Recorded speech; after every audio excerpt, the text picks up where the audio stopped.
Jangan dipilih. Jangan kalian katakan ke suami kalian, abang pilih emak kau apa pilih aku. Kalian perempuan mesti berkata, aku milik suamiku dan suamiku milik emaknya, karena surga berada di bawah tapak kaki ibu. Jangan kau posisikan lakimu dalam keadaan sulit. Kalau kau cinta emak kau, pergi kau sama emak kau. Kalau kau cinta sama aku sama aku. Tak begitu, guys.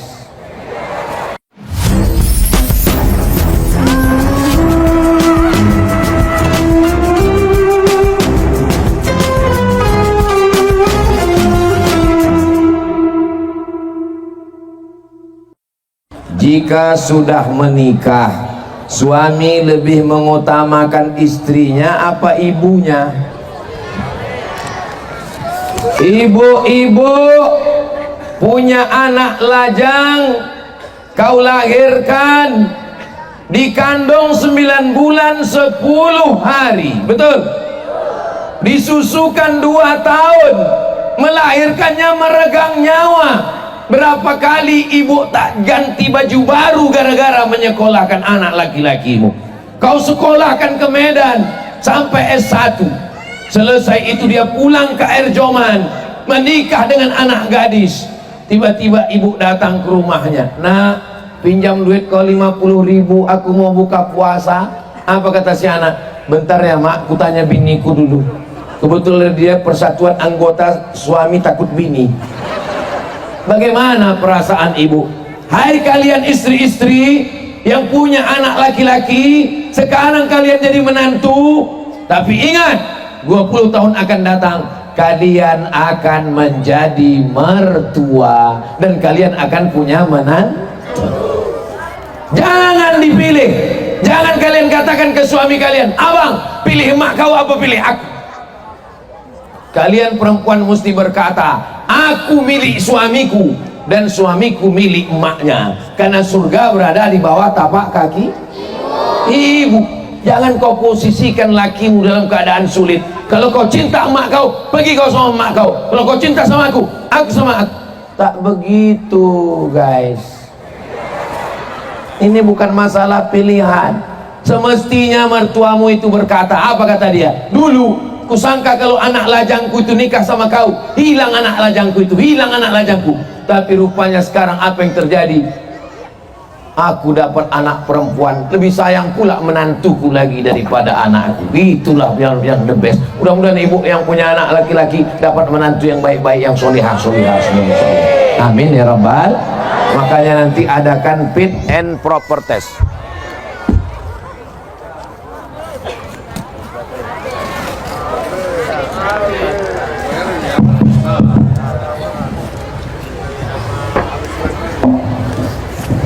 Saya sudah lama tausiah.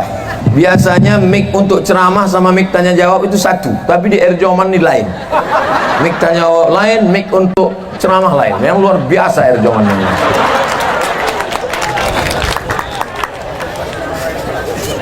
Mudah-mudahan ibu nanti kalau mau cari menantu buatkan fit and proper test. Ketua panitia Hajah Nur Aini, tim seleksi dari Riau Abdul Somad. Nanti saya akan seleksi. Siapa nama kau? Nama saya Kausar Pak. Baca surat Inna A'tainakal Kausar. Siapa namamu? Nama saya Imran Pak. Baca surat Ali Imran. Mak panjang tuh Pak Ustaz. Tapi saya selalu dipanggil Kulhu Pak. Baca Kulhu Allah. Lulus Reza. Ibu tak bisa mengatakan kau sudah kusekolahkan, kau sudah wisudakan, masalah istri kau cari sendiri. Tak bisa begitu Bu, karena nanti ibu juga akan melihat dia sampai hari kiamat. Berapa banyak ibu-ibu memandikan anaknya 2 kali, memandikan waktu bayi, memandikan jenazah anaknya. Jangan pernah merasa berhenti mendidik anak-anak kita. Semua ibu-ibu yang hadir ini insya Allah dapat menantu yang baik-baik.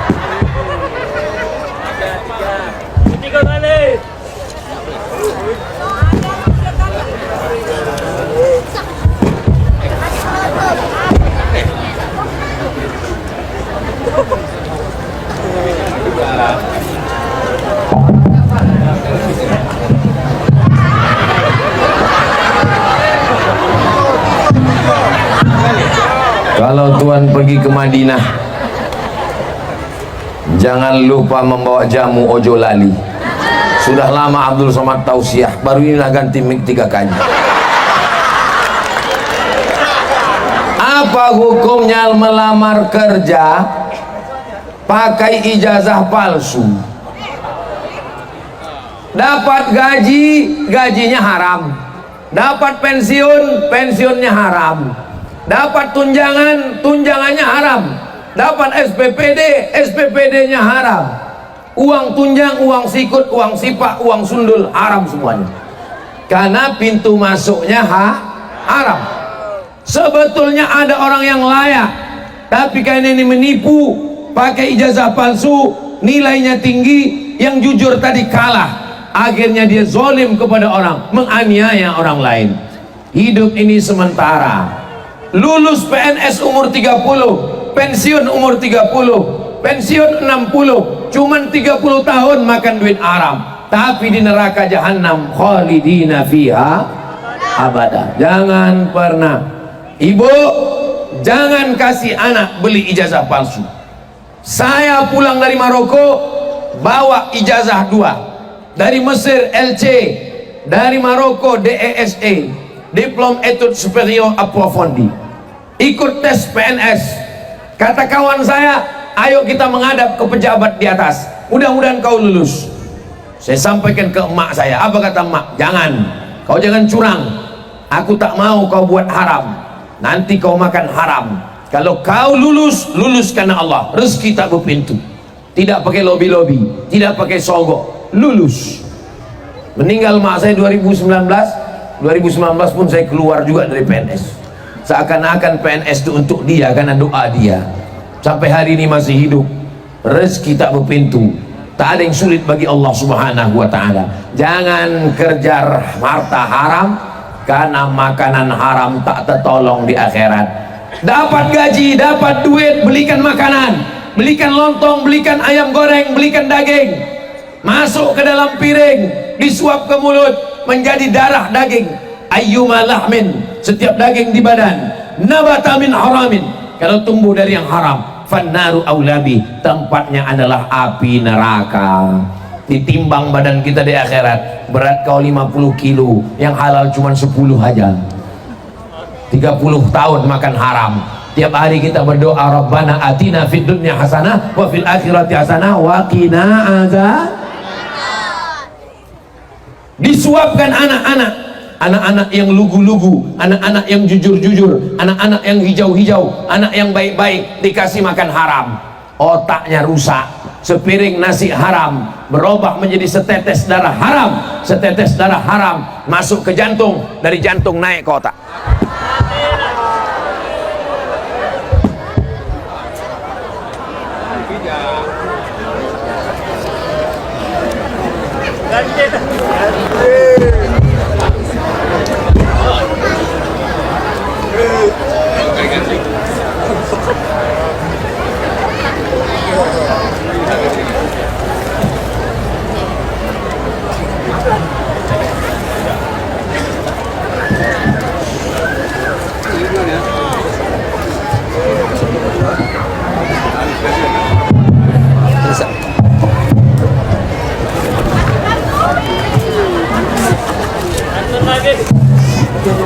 Kalau Tuan membeli katun di pangkal titi, tak bisa lagi berpantun karena udah selalu mik mati.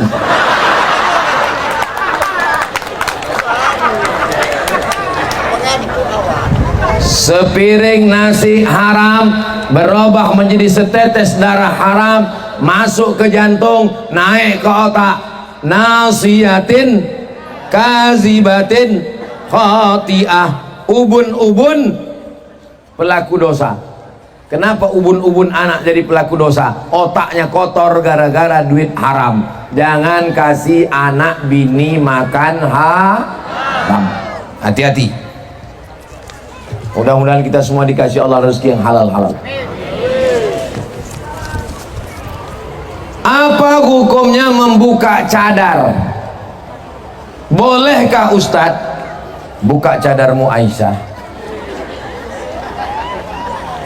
cadar itu hukumnya sunnat menurut mazhab guru-guru saya di Al-Azhar Mesir. Tapi sebagian ulama di Saudi Arabia mengatakan cadar itu wajib. Kalau mengikut hukum cadar wajib, membuka cadar berarti haram, karena lawan dari wajib adalah Tapi kalau mengikut fatwa ulama Azhar bahwa cadar itu hukumnya sunnat, maka membuka yang sunnat hukumnya tidak haram, paling makruh atau mubah. Maka saya kalau ngikut pendapat tempat saya belajar di Mesir Al-Azhar, bercadar hukumnya mustahab, anjuran. Yang bercadar bagus, yang tak bercadar tak apa-apa. Antara yang bercadar dengan yang bertudung jangan berkelahi. Karena kalau kalian yang bertudung sama bercadar berkelahi, yang ketawa yang tak bercelana. Antara yang pakai celana panjang dengan yang bersarung dengan yang berjubah jangan berkelahi. Karena kalau kalian berkelahi, yang ketawa yang bercelana pendek. Udah bercelana pendek, hitam pula tuh. Hitam-hitam si tampuk mandis, sudahlah hitam lutut berkudis. Jadi yang bertudung sama yang bercadar, kalian mestinya berjuang untuk berusaha supaya tetangga yang belum bertudung segera jelas.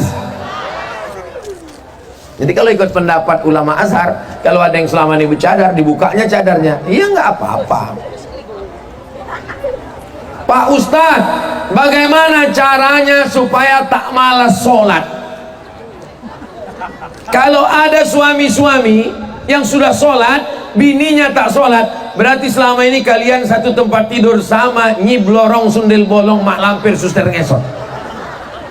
Kalau ada selama ini ibu-ibu yang sembahyang, lakinya tak sembahyang, berarti selama ini kalian satu tempat tidur sama genderuwo, babi hutan. Mudah-mudahan dibukakan Allah pintu hatinya sholat. Kalau ada istri yang tak sholat, suami tak sholat, besok pagi bawa dia ke rumah sakit di kisaran. Terserah mau rumah sakit apa, pokoknya tanya security mana ruang ICU.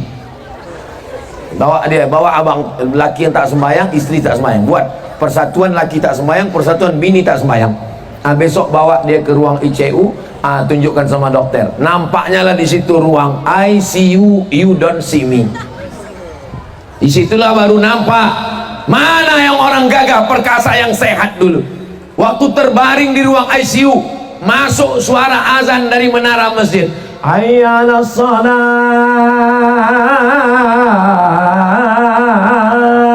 meleleh air mata. Ditanya sama istri, abang mau apa bang? Aku mau sembahyang. Dulu kemana aja bodoh sih? Dulu bukan main lagi. Di situ orang sembahyang maghrib, di situlah dia menggas. Ghairil maghdubi alaihim waladdallin. Ada mau mak berdua, mak mudah-mudahan tabrak listrik lah dia. Amin. Untunglah waktu hidupnya dulu sama istrinya baik. Apa kata istrinya? Sabar ya bang, walaupun kau tak sembahyang tak apa-apa, insya Allah bang, tak lama lagi sebelum hari Jumat selesai nih bang. Soalnya ini surat tanah bang, tanda tangan ini semua. Akhirnya semua kita ini akan yang tak sembahyang pergi ke rumah sakit, tengok ruang ICU. Yang tak sembahyang bawa menengok pemakaman kubur liang lahat. Nah, mana kawan yang tak sembahyang? Bawa dia. Itu tempat kontis. Udah agak dekat, senggolkan sedikit. Jatuh dia ke dalam. Kau tolak aku ya? Tak ada, aku nolak kau bilang. Kau jangan terpeleset tadi bilang. Kalau sudah masuk ke liang lahat, tidak juga terbuka pintu hatinya. Itulah laknat di atas laknat. Khatamallahu ala qulubihim. Allah sudah mengunci hati. Kalau hati sudah terkunci, selanjutnya wa'ala telinga atau sumbat, wa'ala sakit belum tentu kutukan. Boleh jadi dengan sakit Allah ingin membuka hati kita. Tapi kalau sudah hati terkunci, telinga tersumbat, mata tertutup, summum bukmun umyun, summun bukmun umyun fakatu li bisubuta tak lagi bisa melihat kebenaran. Mudah-mudahan kita semua di sini dibukakan Allah pintu hati.